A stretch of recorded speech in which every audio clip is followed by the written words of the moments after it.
Addiction is only a manageable illness. There is no cure. That's the scariest part right there, is no one thinks they have a problem with gambling. This casino is a place where you go and have a good time and enjoy yourself. It's not a place where you go and dump all of your money in exchange for a high. In order to beat this, you have to do this at all costs. Because otherwise it's going to ruin your life. Gambling has been around for generations, since people played games or had foot races. In New Mexico, the first legalized gambling was horse racing, which began after World War II. In the mid-1980s, several Native American pueblos opened bingo halls. Then, in 1990, negotiations began to bring Las Vegas-style casinos to the state's tribal lands. The first one opened on July 4, 1995. But even before it opened, the tribes that were preparing for full-operation casinos were also planning for something else: how to prevent compulsive gambling before it starts, how to respond to problem and compulsive gamblers and underage players through strategic responsible gaming programs. These sovereign nations collaborated to form a representative group in 1994 that today still works to provide education, prevention, and treatment for problem and compulsive gambling. The Responsible Gaming Association of New Mexico. Many of the tribes, they are their own entities, and it's difficult to have each tribe think on the same page. So it was a matter of getting this group together many times and coming up with ideas, agreeing on those ideas, and going back to their leadership to sell this idea and to get funding to help problem and compulsive and underage gamblers. And what's unusual about the Responsible Gaming Association of New Mexico is that it is a large group of tribal casinos working together and pooling their resources to address this social issue, both in the statewide community and in their own communities. I'm not aware of there being an organization like this in any other state in the country. And that makes it unique. And the collaboration has resulted in many positive achievements. Some of those services that were first funded were, we would have responsible gaming days for the casino employees, how to recognize problem and compulsive gamblers, underage gamblers, and those were some of the first initiatives that we had. Well, once we got that first step going, then we started working with educating the therapists and the healthcare professionals that would deal with problem and compulsive gambling. There's a distinction between even problem gambling and compulsive gamblers, or gamblers that have disordered gambling, as the diagnosis is now termed. We often see in individuals who develop the disorder that their gambling behavior started very early in life, that it often runs in families. My awareness about gambling started really early when I was a child. In Navajo tradition, there's always these traditional games that you have that involve some kind of wager. I didn't know what it was at the time. Nobody identified it as gambling. It was just a game.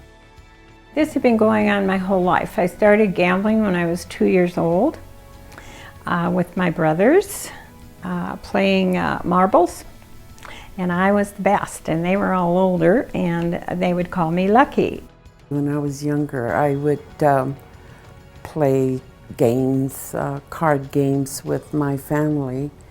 I'm a competing person, so I really liked gambling. What I would do is I would be the dealer, and I would win. However, I was not compulsive until a little bit later on. A certain amount of things happened. My husband, within a 3-year time, My husband passed away. My grandson passed away. I lost my father and also my sister. That was a little bit traumatic. So instead of getting help for the grieving and get away from the pain, I thought the casino's fine. Older people go there. I was retired doing nothing. And so I started going to the casino. At first it was fun. My average gambling client usually is middle-aged and either recently divorced or has had a death, sometimes empty nest syndrome, or they're in a marriage and they're very lonely in the relationship. And so then they end up kind of turning to gambling as a way to distract themselves from their reality. And it's recreational at first, and then it just really becomes all-consuming. We're talking about a very small but significant percentage of people who have developed a disorder in the brain that is compulsive, that feels out of control, and in most cases is unmanageable without help, without treatment. I was like a kid in a candy store because it was just the noise, the bells, everything, the slot machines, and that was my game of choice, was the slot machines. I started out with the small games and progressed into the no-limit games. And that's where I was stuck in casinos in the poker room for 24 hours, 48 hours, just nonstop, playing. Once you start borrowing money to gamble, that should be your first clue right there. If you can't leave that casino without wanting to borrow or actually going out to borrow money to gamble, when you're spending your utility money, your rent money, whatever, then that can't be, that's not right. So gambling taps into the same part of the brain as drugs and alcohol. It taps into the reward center of the brain. So with gambling, they're experiencing releases of dopamine and serotonin and the feel-good chemicals, which makes it literally addicting. That what we're talking about here is a chronic pattern of behavior that has devastating results, potentially even fatal. It's significant in that way and very different from just other normal social behaviors. And I made 60 grand overnight, and I had taken it to a casino, to the $100 machine, and in 13 days it was all gone.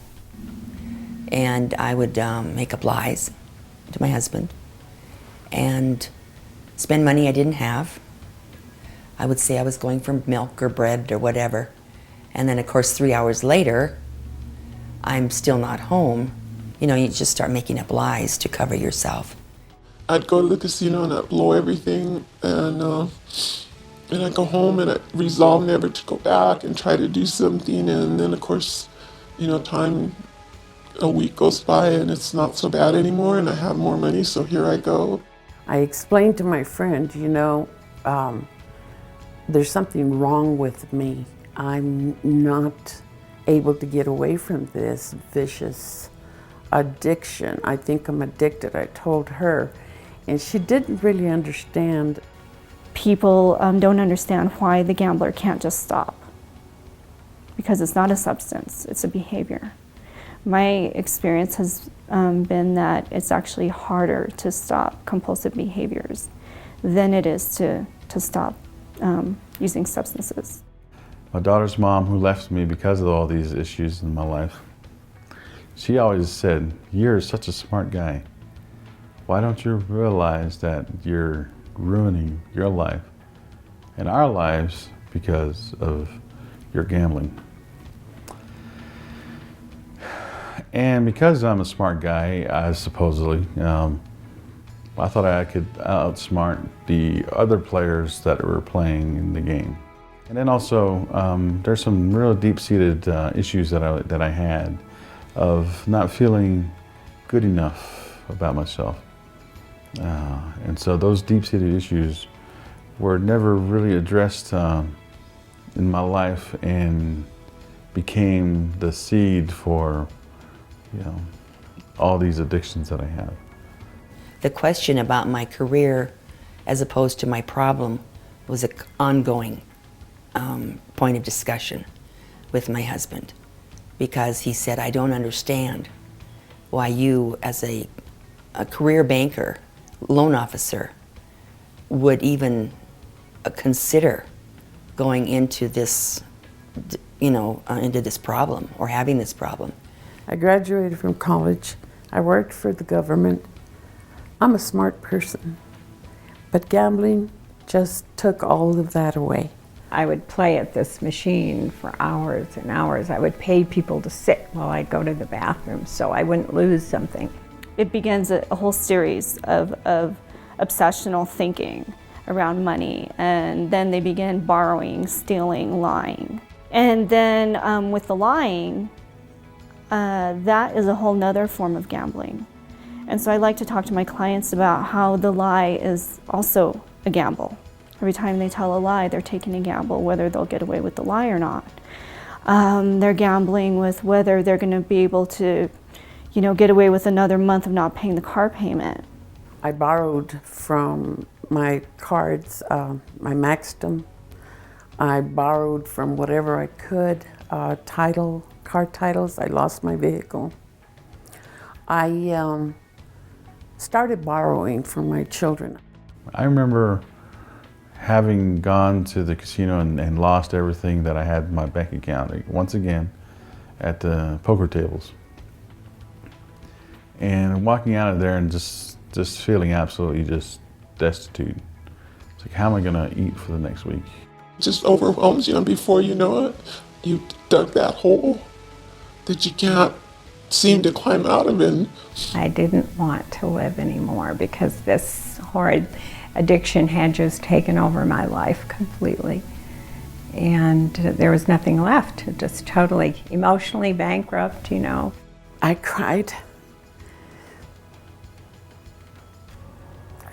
I just sat there and I couldn't believe what I had done.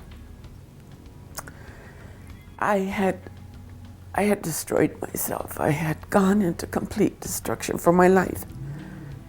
Spent everything. The gambling client comes to me in desperation. They have to get to that place of desperation before they even open the door to see me. It's very difficult to step out of the shadow of addiction, to step out of denial and welcome healing, welcome recovery. When a person does do it, they almost immediately experience a flood of relief from the pressure that they were under in hiding. No one can tell that you're a compulsive gambler because you aren't staggering, or you aren't driving drunk, or you aren't whatever. So no one would ever know that a person was a compulsive gambler. It's legal, so that's why we call it the hidden disease, because it can stay hidden for a really long time. You can't tell by looking at somebody if they have a gambling problem. You or I could have a gambling problem, and you can't tell by looking at us because there are no outward symptoms. You can't smell it, you can't see it. A lot of things happen in my life, a lot of trauma. But that hardship is my motivation to get well. So what they do is they bring you through to become aware of that. Then they bring you through to become honest with yourself. And they bring you through to forgive yourself as well. Forgive yourself, forgive others. And they bring you to a healthy, sound mind. Every client I treat is receiving treatment as a result of the funding that comes from the Responsible Gaming Association of New Mexico. And I literally see people's lives being saved.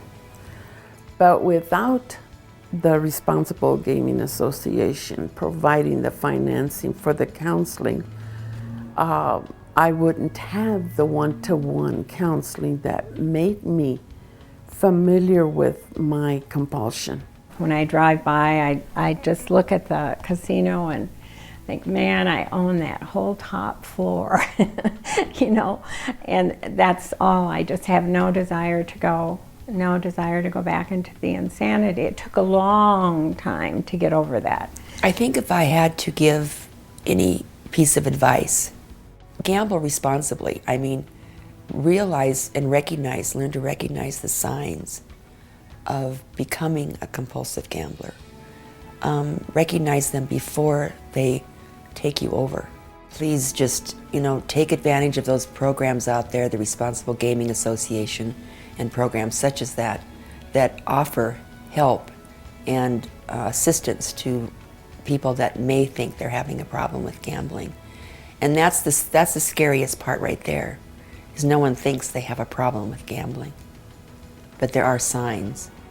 In addition to the work the Responsible Gaming Association has done to provide outreach, education, and funding for treatment services to gamblers, the association board members also focus on helping casino employees identify their guests who may be taking the games too far, and on providing specialized gambling treatment training to treatment providers.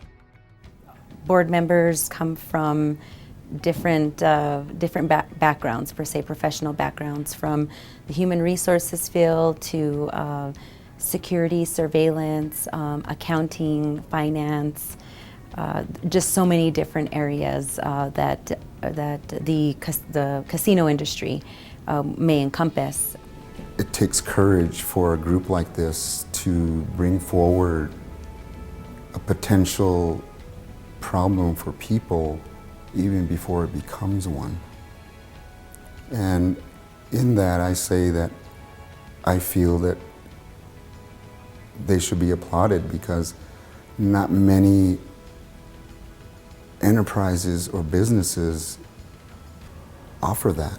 The monthly meetings that we attend, we touch on so many different areas, from awareness to prevention and education, and we talk about our yearly conference and also learning about what problem gambling statistics are. So we're able to actually take all this information back and share this information with people that we work with. A lot of the information that I get at these seminars, I'm able to take back to the property level and share that with the executive team, and also share it in some of the training classes that we do at the property for problem gambling. Every employee goes through once a year. I've done some of those trainings for employees, for casino employees, and my experience was that they were always very receptive to the information. And my impression is that the casinos are really supportive of getting their employees trained to learn how to recognize and help any customers who might be exhibiting any problems. A really significant achievement is that the annual conference that the association puts on has brought in speakers from all over the world to share cutting-edge research, to train local providers in new and innovative treatment approaches. Usually the people that come in are this cutting edge therapy for the type of work that we're doing with clients. Self-exclusion, or otherwise known as self-ban, can be a really important tool in the overall toolkit that both casino personnel, treatment providers, and problem and compulsive gamblers have at their disposal. One of the things that I do with some of my clients is take them to the casino to self-ban. So if they would like to be able to truly close that door for life, to be able to say, I cannot go into a casino without gambling. So then we take them to the casino and they speak with security and they let them know they have a gambling problem, and then security bans them from being able to go on property. That gambling, the addiction, the compulsion destroys everything. My head was not clear. I couldn't think right. I went to band. She asked me if I wanted to, and I was more than glad I'd be banned. And that was a deterrent for me, because if I ever, got triggered, I figured I had to have that deterrent. I had to have something strong.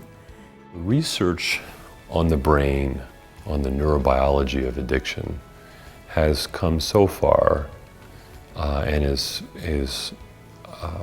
as we speak, emerging more and more information that helps us understand how addiction takes place, that it resides in the brain, whereas before people thought of it as something that resided with the substance or the activity itself. Addiction is only a manageable illness. There is no cure. So we've gotten much more effective at helping people to recognize what their illness is, to understand themselves within the context of their illness, and learn what works best for them in managing their illness. I have better tools to work with the day-to-day, whereas the tools in my arsenal were to drink and gamble. So I think one of the ways that we can continue to improve our science and emphasize in training is how to reach out through family members, employers, spouses, through casino personnel, through doctors, bankers, lawyers, how to make addressing addiction less of a stigma. Messages on television have promoted a 24/7 hotline, and radio commercials in English, Spanish, and Navajo have also been used. Today, online marketing helps those searching for treatment for a gambling problem easily connect to the website and to other resources. Brochures and wallet-size help cards offer information as well. This association and its tribal casino memberships have contributed significantly to people bettering their lives, to people healing, and in some cases literally to their saving lives, to families staying together. I didn't think 20 years ago I would be sitting here today talking about responsible gaming, but it's a good thing. It's a good thing. It's been good to the community. It's been good to the state. It's a really great feeling knowing that we've helped a lot of people, and our intention is to continuously help people in our state. There's still much to do and lots we can learn and much to accomplish, but there's no question that the efforts of the association have contributed to our being able to evolve our response to this population. In the 20 years since the Responsible Gaming Association formed, the group has also completed an in-depth research study to understand the demographics of New Mexicans affected by gambling, and helped establish 2 gambling-specific residential recovery facilities for persons with gambling disorders. The organization continues to work to provide confidential and easy access for New Mexicans whose gambling becomes a problem, and to advocate for responsible gaming. If you're watching this right now and you're wondering if you have a problem with gambling, the neat thing about the resources that have been made available is that you can find out about that without ever even leaving your chair. You can get on the internet, you can go to the website, you can take a screening test, you can read about it, you can access any number of these resources without cost. If you are dealing with addiction issues, if you're dealing with gambling issues, I want to let you know that there's hope. First of all, there's people, programs, resources that will allow you to share what you're dealing with, what you're going through. You have to realize that in order to beat this, you have to do this at at all costs. Because otherwise it's going to ruin your life. I have been able to go back to work, find a job, buy a car. I have an apartment. I love my life, and I can honestly say I'm happier right now than I've ever been in my entire life, because for the first time in my life, I know where I'm at. I know what I'm supposed to be doing. The Responsible Gaming Association of New Mexico is definitely responsible for my recovery, and eternally grateful to them. We get cards and letters and voicemails from grateful, recovering, compulsive gamblers who are where they are because of these collaborative efforts. There is nothing more rewarding for us as treatment providers than to hear how recovery, how sobriety can manifest over time and spread like a ripple effect to other people. And there's nothing like the hope of someone who has overcome and is managing with gambling addiction. I'm fulfilled. I have serenity. I'm one of the most happy retired senior. And this is what life is about. And based on my Bible, my life, I'm going to give back. I am going to give back to the association, the Responsible Gaming Association, by helping others and telling them it works. The Responsible Gaming Association of New Mexico gave me serenity, peace, freedom, joy, gave me life, basically. That's what I have today. I can live free. I'm free. For information about problem gambling and treatment services, visit rganm.org.